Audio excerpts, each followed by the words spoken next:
अस्सलाम वालेकुम, ये तारिक खान एडवोकेट एक पतली दुबली जजमेंट लेके आए हूँ लाहौर हाई कोर्ट की। बड़ी इंटरेस्टिंग है, मज़ा आएगा आपको सुन के। और माजरत, कई लोग बार बार कमेंट करते हैं कि यार बड़ी लेट जजमेंट आ रही है, तो थोड़ी जल्दी जजमेंट आप दिया करें, आजकल वीडियोस कम आ रही हैं।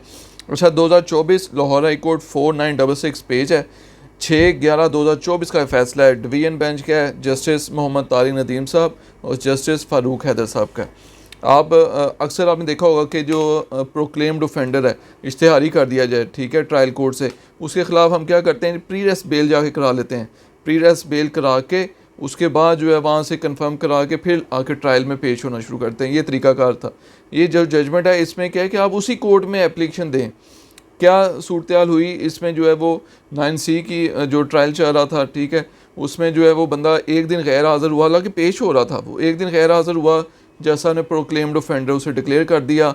SHO को डायरेक्शन दे दी कि इसका वो रजिस्टर में एंट्री कर दें प्रोक्लेम्ड ऑफेंडर की। और दूसरा जो शोर्टी है उसके ख़िलाफ़ भी कार्रवाई शुरू कर दी, उसके लिए सेपरेट प्रोसीडिंग इनिशिएट की जाती हैं, ठीक है, जिन्होंने शोर्टी दी थी उसके ख़िलाफ़ कार्रवाई, ठीक है। और जो है वो ये ऑर्डर पास हो गया, उसने मुल्ज़म ने जो है वो नेक्स्ट डे आके एप्लीकेशन दे दी कि जी फ़लाँ वजह बनी, मैं पेश नहीं हो सका, तो ये वो, ठीक है। उसमें वो जज साहब ने वो एप्लीकेशन टर्न डाउन कर दी, रिकॉलिंग ऑफ ऑर्डर की ना एप्लीकेशन उसने गुजारी, वो खारिज कर दी, ठीक है। उसमें क्या हुआ, ग्राउंड ये लिखी कि ये रिवीजन इसकी होनी थी, ठीक है। आप जो इधर रिकॉलिंग की एप्लीकेशन दे रहे हैं, आप ऊपर हाई कोर्ट जाएँ, हाई कोर्ट का अख्तियार है, ठीक है। इसके ख़िलाफ़ इन्होंने इस ऑर्डर के ख़िलाफ़ अपील दायर कर दी। अपील में जज साहब ने ये कहा कि आगे कोर्ट में अपने आप को कोई बंदा सरेंडर कर देता है, ठीक है, आके वो मेन मकसद जो ट्रायल का है, जो ये प्रोसेस है सारा, वारंट, बेलेबल, नॉन बेलेबल, फिर उसके बाद प्रोक्लेम्ड ऑफेंडर डिक्लेयर करना, इश्तिहारी करना,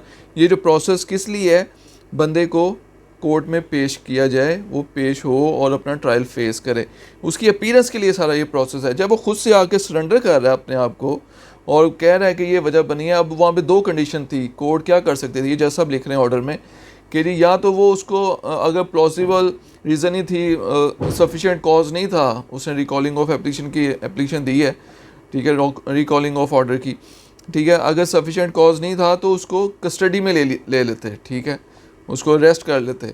और अगर प्लॉसिबल रीज़न थी, वजह थी, सफिशिएंट कॉज था, तो आप वो रिकॉल करके अपीयर कर सकते हैं। वो उसे मतलब उसका ट्रायल चलता, वो अटेंडेंस की भी उसने साथ एप्लीकेशन दी थी कि रिकॉल करके मेरी अटेंडेंस मार्क की जाए, ठीक है। क्योंकि जैसा हमने वो एक सेक्शन का हवाला दिया कि जब वारंट कैंसिल कोर्ट कर सकती है, तो प्रोक्लेमेशन का ऑर्डर क्यों नहीं ख़त्म किया जा सकता, ठीक है। होता है ना कि नॉन लिवेबल वारंट जारी हो रहे हैं, तो आप जाके एप्लीकेशन देते हैं और साथ ही पेश हो जाते हैं, और अगर एप्लीकेशन नहीं भी तो वैसे ही जाके अटेंडेंस करवाएं, तो जैसा जो नॉन बेलेबल वारंट का जो ऑर्डर होता है वो रिकॉल करके और साथ ही उसकी अपीयरेंस कर लेते हैं। तो ये अगर रिकॉल हो सकता है ऑर्डर वारंट वाला, तो ये प्रोक्लेमेशन का भी ऑर्डर रिकॉल हो सकता है, ये जैसा हमने कहा।